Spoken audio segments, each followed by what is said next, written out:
Hello नमस्कार जय हिंद साथियों। तो स्वागत है हमारे इस आज के बहुत ही शानदार वीडियो में, बहुत ही बेहतरीन और बहुत ही इंफॉर्मेटिव वीडियो में। तो आइए आज हम लोग बात करने वाले हैं एसएससी सीपीयू की। ये जो नई भर्ती आ गई है 2025 की, इसका ऑफिशियल नोटिफिकेशन आउट हो चुका है, जिसमें 3073 मतलब 3073 पद हैं, जिनमें हम लोग ये बात करने वाला है इसमें एज क्या रहने वाला है, हाइट क्या रहने वाला है, एग्जाम पैटर्न इसका क्या होने वाला है, क्वालिफिकेशन क्या होने वाला है, फिजिकल क्या होने वाला है, सिलेबस क्या होने वाला है, सैलरी। इस सभी बारे में हम लोग एक एक करके हर पहलुओं पर विस्तृत चर्चा करेंगे। और ये एक वीडियो देखने के बाद आपको कोई भी वीडियो नहीं देखना पड़ेगा। इसमें हर एक चीज़ पर, हर छोटी बड़ी चीज़ पर हम लोग बहुत ही विस्तृत चर्चा करने वाले हैं। इसमें संपूर्ण जानकारी पर हम लोग चर्चा करेंगे। तो वीडियो को स्टार्ट करने से पहले आप लोगों से एक हाथ जोड़कर विनम्र निवेदन है कि अगर आप चैनल पर नए हैं तो चैनल को सब्सक्राइब कर दीजिए और साथ में बेल आइकन को दबाना ना भूलिएगा, क्योंकि इस तरह का कोई भी वीडियो अपलोड हो उसका नोटिफिकेशन सबसे पहले आप तक पहुँचे और आप इस तरह का कोई भी वीडियो देखना मिस ना कर पावे। अगर वीडियो अच्छा लगे तो एक लाइक कर देना, और कोई भी डाउट हो तो आप कमेंट कर पूछ सकते हैं हमसे डाउट। हम आपके कमेंट का तुरंत ही रिस्पॉन्ड करेंगे, रिप्लाई करेंगे। और इस वीडियो को उस अपने दोस्त भाई बहन के साथ ज़रूर शेयर करिएगा, क्योंकि हो सकता है शायद आपको इस पद की न ज़रूरत हो, पर अगर उस दोस्त को या उस साथी, उस भाई बहन को अगर इस पद की ज़रूरत है तो ज़रूर इसमें फॉर्म डालकर एग्ज़ाम दे करके अपना एक सीट कंफर्म कर सकता है, अपना एक पद ले सकता है। तो फिर चलिए बिना देर के हम लोग वीडियो को स्टार्ट करते हैं और वीडियो के अंत तक बने रहिए। इसमें बहुत ही एक छोटी बड़ी चीज़ों पर जानकारी हम लोग देने वाले हैं। तो चलिए फिर वीडियो को स्टार्ट करते हैं। यहाँ पे सबसे पहले अगर हम डेट की बात करें तो यहाँ पे जो है कि एप्लीकेशन जो प्रारंभ हुआ है वो 26 सितंबर से प्रारंभ हो गया है, और इसकी जो लास्ट डेट है वो 16 अक्टूबर है, मतलब 16 अक्टूबर तक इसका लास्ट डेट है। और फी पेमेंट जो आपको लास्ट डेट है फी पेमेंट का वो 17 अक्टूबर को है, और इसका एग्ज़ाम का जो करेक्शन डेट है वो 24 से 26 अक्टूबर तक है। आप इसको करेक्शन कर सकते हैं, ठीक है। अगर यहीं पे हम लोग एग्ज़ाम डेट और एडमिट कार्ड की बात करें तो एग्ज़ाम डेट इसका नवंबर के लास्ट में या दिसंबर के शुरुआत में इसका एग्ज़ाम होगा। और जो है कि इसका सेकंड पेपर, इसमें 2 पेपर होता है, तो फर्स्ट पेपर नवंबर दिसंबर में हो जाएगा, और सेकंड पेपर, पहला पेपर संपन्न होने के बाद, आंसर किया जाने के बाद, रिजल्ट घोषित होने के बाद, उसके बाद दूसरा पेपर हो जाएगा। इसमें बहुत से लोगों को ये समस्या आती है कि इसका चालान क्या होने वाला है, मतलब इसका फी पेमेंट क्या लगेगा। तो जनरल, ओबीसी और ईडब्ल्यूएस के लिए 100 रुपये है।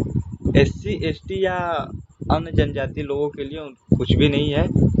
और जो जितनी भी महिला कैंडिडेट हैं, फीमेल कैंडिडेट्स के लिए भी फीस नहीं है। अगर आप करेक्शन करवाना चाहते हैं फर्स्ट टाइम तो आपका 200 रुपये पैसा लगेगा। अगर आप दूसरा टाइम अगर आप करेक्शन करवाना चाहते हैं तो उसके लिए आपको 500 रुपये पे करने पड़ेंगे, ठीक है। और आप इसका पेमेंट किसी भी तरह कर सकते हैं, चाहे डेबिट कार्ड से, चाहे क्रेडिट कार्ड से, चाहे नेट बैंकिंग से, चाहे जिस भी तरह से आपको सूटेबल हो आप उस तरह से इसका पेमेंट कर सकते हैं, ठीक है। तो इसके बाद अभी डेट कंफर्म हो गया, तो इसके बाद आगे बढ़ते हैं कि यहाँ पर एज लिमिट क्या होने वाली है। यहाँ पर तो मैं आपको सीधा सीधा बता दूँ तो मिनिमम एज 20 ईयर और मैक्सिमम एज 25 ईयर। इसके बाद हम आगे चलकर अभी बात करने वाले हैं कितना एज रिलैक्सेशन मिलेगा, किसको किसको एज रिलैक्सेशन मिलेगा। और सबसे बड़ी बात कि आपकी एज जो है कि 1 तारीख 8वां महीना 2025 तक 18 साल 20 साल पूरा हो जाना चाहिए, ठीक है। यहाँ पर आपका एज लिमिट हो जाना चाहिए, ठीक है। और यहाँ पे आपको जो भी है सब कुछ हम आगे चल के डिटेल्स में चर्चा करने वाले हैं कि किसको कितना एज रिलैक्सेशन मिलने वाला है। तो उसके लिए आगे बढ़ते हैं। यहाँ पे सबसे पहले बात कर लें कि पोस्ट क्या क्या है। तो यहाँ पर देखिए टोटल पोस्ट 3073 पोस्ट है, और मैं आपको आगे दिखा दूँ तो यहाँ पे देखिए साफ बोला गया कि सब inspector in Delhi police and control armed police force 3077 पद। और यहाँ पे देखिए सबसे पहले आपकी एलिजिबिलिटी क्या होनी चाहिए। तो दिल्ली एसआई बनने के लिए आपकी bachelor degree in any stream of driving licence, मतलब कि आपकी बैचलर डिग्री के साथ साथ ड्राइवरी लाइसेंस भी आपके पास होना चाहिए, मतलब आपका डीएल होना चाहिए। और अदर पोस्ट के लिए अगर आप एसआई के लिए चाह रहे हैं तब आपको डीएल चाहिए। अगर आप अदर पोस्ट के लिए ट्राई कर रहे हैं तो bachelor degree in any stream in any recognise university of India, मतलब कि अगर आप दिल्ली एसआई को छोड़कर अगर आप किसी और पोस्ट के लिए आप अप्लाई करना चाहते हैं तो आपकी बैचलर डिग्री किसी भी मान्यता प्राप्त विश्वविद्यालय से प्राप्त होनी चाहिए, वो भी भारत में। ओके, यहाँ से ये हो गई। अब आगे बढ़ते हैं, इसके लिए देखते हैं इसके बाद। तो यहाँ पे कैटेगरी वाइज जो कि वैकेंसी डिटेल्स है इसके बारे में हम लोग चर्चा कर लेते हैं। तो यहाँ पर जो दिल्ली पुलिस है मेल कैंडिडेट्स के लिए, यहाँ पे एससी एसटी के लिए 10 सीट है, एससी के लिए 19 सीट है, ओबीसी के लिए 35 सीट है और ईडब्ल्यूएस के लिए 15, और ऑलराउंडर जो है कि मतलब कि जो जनरल कैटेगरी के लोग हैं उनके लिए 63 है। यहाँ पे टोटल सीट मेल कैंडिडेट के लिए दिल्ली पुलिस में 142 है। दिल्ली पुलिस में अगर फीमेल कैंडिडेट की बात की जाए तो यहाँ पे टोटल सीट 70 है। यहाँ पे 32 कैंडिडेट यूआर के लिए है, 7 सीट ईडब्ल्यूएस के लिए है, ओबीसी के लिए 17 सीट है, एससी के लिए 9 सीट है और एसटी के लिए 5 सीट है। यहाँ पर ये मेल और फीमेल का तो कंफर्म हो गया। उसके बाद आगे बढ़ते हैं। तो यहाँ पे जो है कि आप देखेंगे अगर बीएसएफ के लिए तो यहाँ पे मेल कैंडिडेट्स के लिए टोटल सीट 212 है और बीएसएफ में फीमेल कैंडिडेट्स के लिए टोटल सीट 11 है। ठीक है, यहाँ पे सीआईएसएफ के लिए मेल के लिए अगर देखा जाए तो 1164 सीट है, जो कि सबसे अधिक है सीआईएसएफ में। ठीक है, अगर सीआईएसएफ फीमेल कैंडिडेट की बात की जाए तो उसमें टोटल 130 सीट है। इसमें कैटेगरी वाइज आप लोग देख सकते हैं। अगर सीआरपीएफ की बात की जाए मेल कैंडिडेट्स के लिए तो टोटल सीट यहाँ पे आपको मिलने वाली है 1006 सीट। अगर सीआरपीएफ में फीमेल के लिए बोला जाए तो यहाँ पे 23 सीट होने वाली है इनके लिए। ठीक है, उसके बाद अगर आईटीबीपी में देखा जाए तो आईटीबीपी में मेल कैंडिडेट्स के लिए यहाँ पे आप कैटेगरी वाइज देखेंगे तो 198 सीट, मतलब 198 सीट जो है कि मेल के लिए है और फीमेल के लिए 35 सीट है, टोटल 35 सीट है। अगर एसएसबी सशस्त्र सीमा बल के लिए देखा जाए तो मेल कैंडिडेट्स के लिए आपके लिए सीट 71 है और एसएसबी फीमेल कैंडिडेट्स के लिए टोटल सीट 11 है। अगर इन सभी सीटों को काउंट किया जाए तो यहाँ पे आपको 3073 सीट मिलने वाली है। तो यहाँ पर आप इस तरह से देख सकते हैं, आप इसके लिए प्रेफरेंस भी कर सकते हैं कि आपको कौन सी पोस्ट ज़्यादा सुटेबल है। तो यहाँ पे आप अपने आवश्यकता अनुसार इस पोस्ट का प्रेफरेंस कर सकते हैं। ठीक है, और आगे बढ़ते हैं कि फिजिकल एलिजिबिलिटी क्या है। यहाँ पे मैं आपको शॉर्ट में फिजिकल एलिजिबिलिटी बता देता हूँ, उसके बाद अभी आगे चल के मैं डिटेल्स करने वाला हूँ कि क्या क्या है कैसे है। अगर मेल है जनरल ओबीसी और एससी के तो उनकी मिनिमम हाइट 170 मतलब 170 सेंटीमीटर चाहिए, और जो उनका सीना है छाती है वो बिना फुलाव के 80 सेंटीमीटर चाहिए और फुलाव के साथ 85 सेंटीमीटर चाहिए होगा। अगर रेस की बात की जाए तो यहाँ पे दोनों कैंडिडेट्स के लिए जैसे कि एसटी के भी जो कैंडिडेट्स हैं उनके लिए अगर हाइट की बात की जाए तो 162.5 मतलब 162.5 सेंटीमीटर की हाइट चाहिए, और छाती जो चाहिए चेस्ट की बात की जाए तो यहाँ से 77 से 82 मतलब कि 5 सेंटीमीटर का डिफरेंस होना चाहिए। मतलब कि बिना फुलाव के इनका सीना 77 सेंटीमीटर का होना चाहिए और फुलाव के साथ इनका सीना 82 मतलब 82 सेंटीमीटर होना चाहिए। अगर रेस की बात की जाए तो दोनों के लिए सेम रेस क्राइटेरिया है, मतलब इनको 100 मीटर की दौड़ 16 सेकंड में पूरी करनी पड़ेगी। और लॉन्ग जंप की मतलब लंबी कूद की बात की जाए तो 3.65 मीटर मतलब 3.65 मीटर की इनको लॉन्ग जंप चाहिए, और हाई जंप जो मतलब ऊंची कूद होती है वो 1.2 मीटर मतलब 1.2 मीटर की उनकी ऊंची कूद होनी चाहिए, और शॉर्ट पुट जो होता है वो आपका 4.5 मीटर मतलब कि 4.5 मीटर का आपका फुट पॉइंट होना चाहिए, और आपको ये 3 चांस मतलब 3 चांस आपको मिलने वाले हैं इसके लिए। अब अगर महिला कैंडिडेट्स की बात की जाए तो जो महिला कैंडिडेट्स हैं उनके ऑल कैटेगरी के लिए महिला कैंडिडेट के लिए हाइट जो है कि 157 मतलब 157 सेंटीमीटर मिनिमम हाइट होनी चाहिए, और इनके लिए छाती की कोई क्राइटेरिया नहीं है, मतलब सीना जो है इनके लिए कोई क्राइटेरिया नहीं मतलब नहीं चाहिए इनके लिए। अगर इनकी दौड़ की बात की जाए तो 100 मीटर की दौड़ जो है कि इनको 18 सेकंड में पूरी करनी पड़ती है। अगर इनके लिए अगर लॉन्ग जंप मतलब लंबी कूद की बात की जाए तो इनको 2.7 सेंटीमीटर मतलब 2.7 मीटर की इनकी जो है कि लॉन्ग जंप होनी चाहिए। अगर आप हाई जंप ऊंची कूद की बात करते हैं तो 0.9 मतलब कि मान के चलिए कि इनको 90 सेंटीमीटर की जो है कि मतलब कि 1 मीटर में 10 सेंटीमीटर इनको कम चाहिए होगा। और इनके लिए जो कि सूट पुट है इनके लिए नहीं चाहिए और इनको भी 3 चांस मिलने वाले हैं, मतलब 3 बार इनको मौका मिलने वाला है। ठीक है, यहाँ पर अगर ये इतना क्लियर हो गया है, लेकिन मैं आगे जाकर और भी डिटेल कर दूंगा ताकि आपकी कोई भी समस्या ना हो। अगर वीडियो अच्छा है तो एक लाइक कर दीजिए और चैनल पर है तो चैनल को सब्सक्राइब जरूर कर लीजिएगा। चलिए तो आगे बढ़ते हैं और आपको यहाँ पे दिखा दें कि यहाँ पे देखिए हाईलाइट करते हैं for the post of sub inspector in Delhi police male candidates only, मतलब मेल कैंडिडेट्स के लिए यहाँ पे साफ साफ बोला गया है कि the male candidates who do not have a valid driving licence for LMB motorcycle and car are eligible for the post of sub inspector in CAPF only. मतलब कि इसका कहने का मतलब है कि आपके पास कम से कम LMB ड्राइवरी और वैलिड मतलब प्रूफ मतलब कि वैध ड्राइवरी लाइसेंस होना चाहिए। LMB मतलब मोटरसाइकिल और कार ड्राइव करने का। ठीक है, तो यहाँ पे आपको ये जानकारी देनी थी। उसके बाद आगे बढ़ते हैं हम लोग।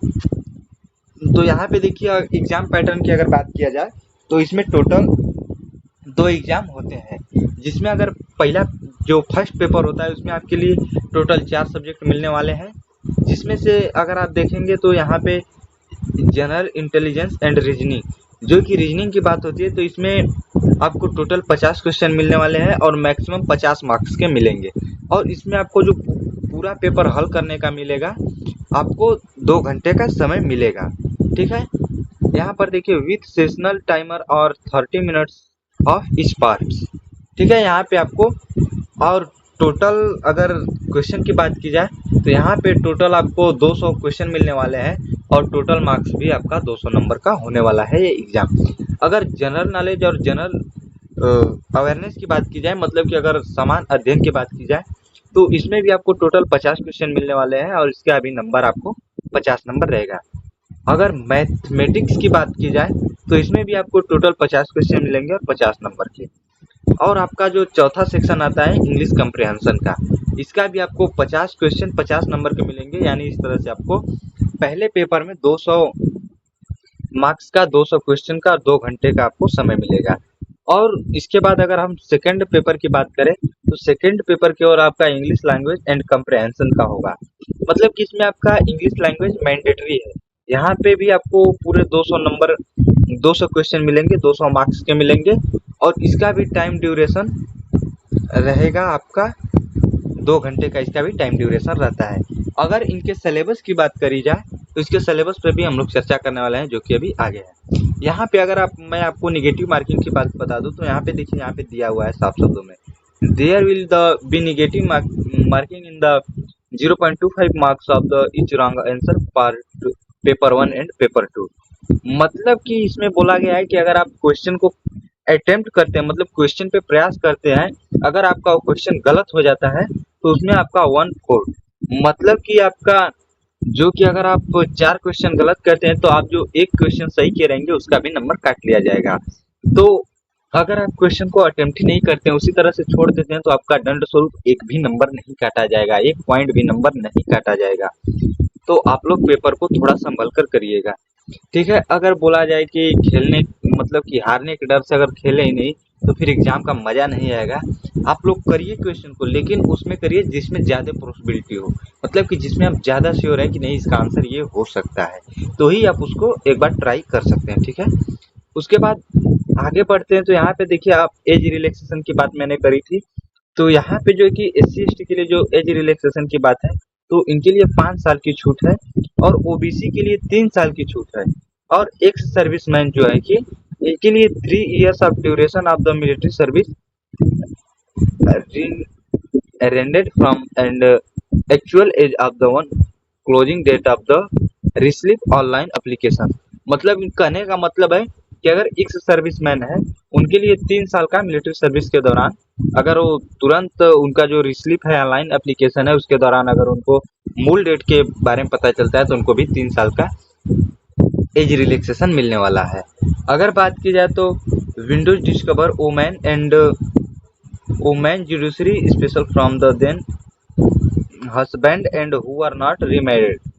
मतलब कि इसका बोला जाए कि अगर किसी महिला जो कि जुडिशरी मतलब कि कोर्ट में अगर काम करती है, अगर वो शादी होने के बाद वो रीमैरिड नहीं है तो उसका जो कि 35 साल तक वो इसको अप्लाई कर सकती है। अगर SC/ST की महिला है इसी कंडीशन में तो वो 40 साल की एज तक इस फॉर्म को अप्लाई कर सकती है। अगर Delhi police agent vehicle against the vehicle vacancies of the Delhi police only category, यहाँ पर डिपार्टमेंटल कैटेगरीज मतलब UR और EWS के लिए 3 इयर्स रेगुलर कंटिन्यूस अगर सर्विस करते हैं तो वो 30 साल की एज तक इस फॉर्म को अप्लाई कर सकते हैं। अगर वो दिल्ली पुलिस में हैं तो डिपार्टमेंटल कंडीशन OBC, अगर वो OBC वाले भी इस कंडीशन में है तो 33 साल की एज तक इस फॉर्म को अप्लाई कर सकते हैं, मतलब कि उनके लिए 3 साल का जो है कि छूट है। अगर SC/ST के वही कैंडिडेट्स हैं तो उनके लिए 5 साल की एज रिलैक्सेशन है, जो कि 35 साल तक इस फॉर्म को अप्लाई कर सकते हैं। ठीक है, उसके बाद फीमेल कैंडिडेट्स के लिए फिजिकल की बात करी जाए तो यहाँ पे इनको 100 मीटर की रेस 18 सेकंड में कंप्लीट करनी पड़ेगी और 800 मीटर की रेस 4 मिनट में कंप्लीट करनी पड़ती है।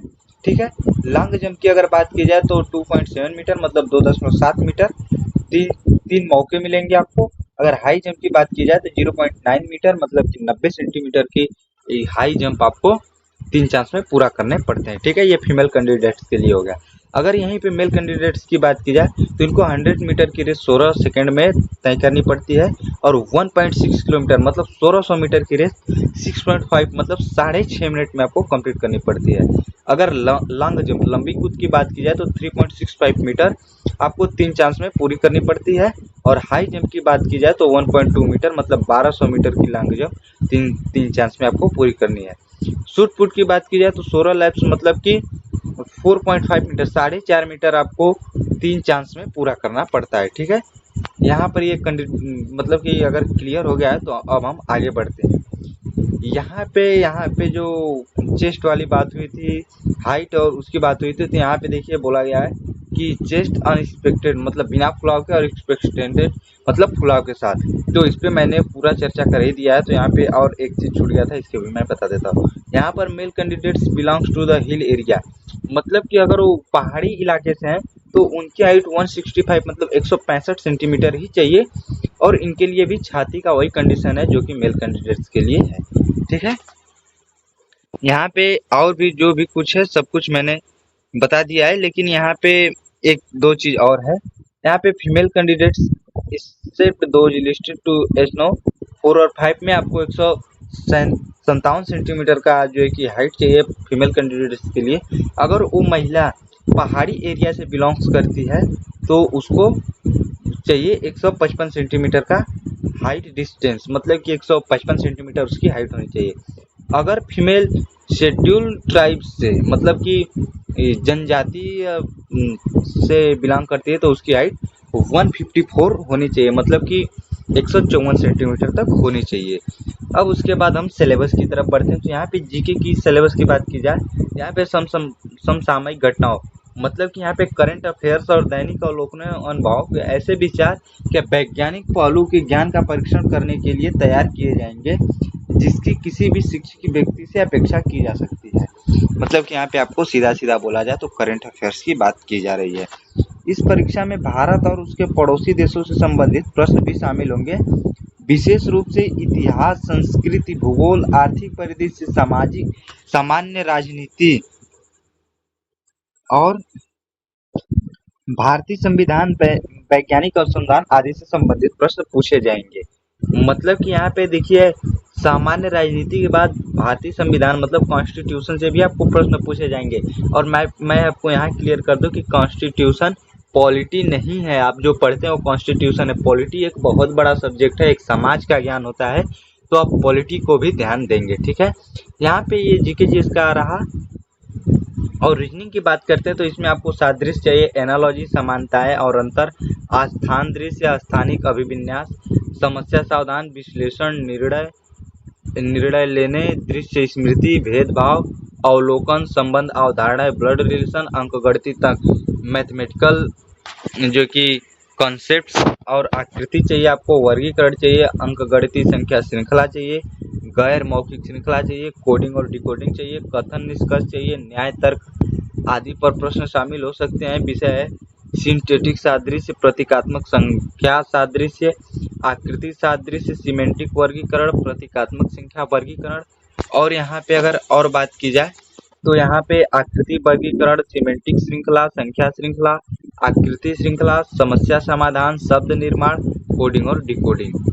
ठीक है, अगर इसके बाद आगे भी सिलेबस की बात की जाए तो संख्यात्मक रचना, प्रतीकात्मक संचालन, रुझान चाहिए, स्थान अभिविन्यास चाहिए, स्थान दृश्य चाहिए, वेन आरेख चाहिए, निष्कर्ष निकालना, छिद्रित छेद पैटर्न फोल्डिंग चाहिए आपको, और अनफोल्डिंग आना चाहिए, आकृति पैटर्न फोल्डिंग और पूर्णतया अनुक्रमण चाहिए, पता मिलान, दिनांक और शहर मिलान, कोड या रोल नंबर का वर्गीकरण, छोटे और बड़े अक्षर, संख्या कोडिंग, डिकोडिंग और वर्गीकरण, अंतर्निहित आंकड़े, आलोचनात्मक सोच, भावनात्मक बुद्धिमत्ता और आपको सामाजिक बुद्धिमत्ता आदि, ये सब शामिल है आपके रीजनिंग के सिलेबस में। ये इतना है, आप एक बार स्क्रीनशॉट ले सकते हैं।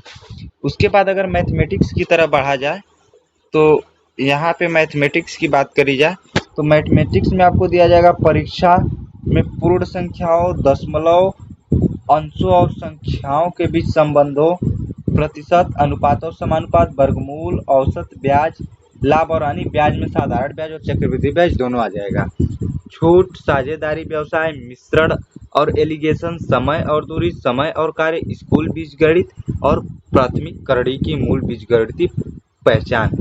फिर उसके बाद आएगा आपका रैखिक समीकरणों के ग्राफ, त्रिभुज और इसके विभिन्न प्रकार के केंद्र, त्रिभुजों की सर्वांग समता और समानता, वृत्त और इसकी जीवाएं, स्पर्श रेखा, एक वृत्त की जीवाओं द्वारा आधारित कोण, दो या दो से अधिक वृत्तों की सामान्य स्पर्श रेखाएं।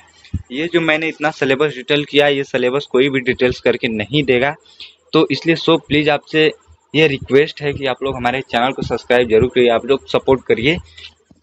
उसके बाद आगे बढ़ते हैं, वीडियो को जरूर से जरूर शेयर कर दीजिएगा, अपने लिए नहीं तो अपने उस दोस्त भाई बहन के लिए जरूर शेयर कर दीजिएगा जो जिसको इसकी बहुत ही ज़रूरत है। अगला है त्रिभुज, चतुर्भुज, नियमित बहुभुज, वृत्त, दायां प्रिज्म, दायां गोलाकार शंकु, दायां गोलाकार बेलन, गोला, गोलार्ध, आयताकार समांतर चतुर्भुज, त्रिकोणीय या वर्गाकार आधार वाला नियमितीय दायां पिरामिड, त्रिकोणमितीय अनुपात, डिग्री और शामिल होंगे, रेडियन माप, मानक सर्वसम्मिकाएं, पूरक कोण, ऊंचाई और दूरियां, हिस्टोग्राम, आवृत्ति बहुभुज, बार आरेख और पाई चार्ट। यहाँ पर ये सब शामिल होने वाले हैं आपके मैथ के सिलेबस में। उसके बाद अब आगे बढ़ते हैं, जो चौथा सेगमेंट था आपका इंग्लिश कंप्रिहेंशन वाला। इसमें candidates ability to understand the correct English, his या her basic comprehension and write ability यूटीसी वुड टेस्टेड। मतलब कि यहाँ पर आपकी सही सोच को परखा जाएगा। ठीक है, ये इसमें यही प्रश्न है केवल। अब पेपर सेकंड की हम लोग सिलेबस की बात करते हैं। तो पेपर सेकंड के सिलेबस में यहाँ पे आपको बता दूं तो यहाँ पे English language and comprehension, the paper will be divide in the 4 parts and there will be a section timer up to 30 minutes for each parts. मतलब कि यहाँ पे आपको इन भागों में प्रश्न अभ्यर्थी को अंग्रेजी भाषा की समझ और ज्ञान का परीक्षण करने के लिए डिजाइन किए जाएंगे। ये त्रुटि पहचान, रिक्त स्थान भरना, क्रिया, पूर्वसर्ग मतलब प्रीफिक्स और सिफिक्स, पूर्वसर्ग, उपपद आदि का प्रयोग, शब्दावली मतलब वोकैबुलरी, वर्तनी, व्याकरण, वाक्य संरचना, समानार्थी शब्द, सिनोनिम्स, एंटोनिम्स, वाक्य पूर्णता, वाक्यांश और शब्दों का मुहावरेदार प्रयोग, समझ आधारित पर इन पर प्रश्न आधारित होंगे। यहाँ पर ये मैंने आपके सामने पूरा का पूरा जो कि सेक्शन डिटेल कर दिया है। तो फिर वीडियो के अंत तक बने रहे, उसका बहुत बहुत धन्यवाद। अगर वीडियो अच्छी लगे तो एक लाइक कर दीजिए और चैनल पर तो चैनल को सब्सक्राइब कर दीजिए, साथ में बेल आइकन को दबाना ना भूलिएगा, क्योंकि इस तरह का कोई भी वीडियो अपलोड हो उसका नोटिफिकेशन सबसे पहले आप तक पहुंचे। और इससे रिलेटेड कोई भी डाउट है तो आप कमेंट कर हमसे अपनी डाउट का समाधान ले सकते हैं। और इस वीडियो को उस दोस्त भाई के बहन के साथ जरूर शेयर करिएगा जिसको इसकी ज़रूरत है। तो फिर मिलते हैं एक नई सुबह नई वीडियो के साथ, तब तक के लिए आप अपना ख्याल रखिए, मस्त रहिए, बिंदास रहिए, धन्यवाद।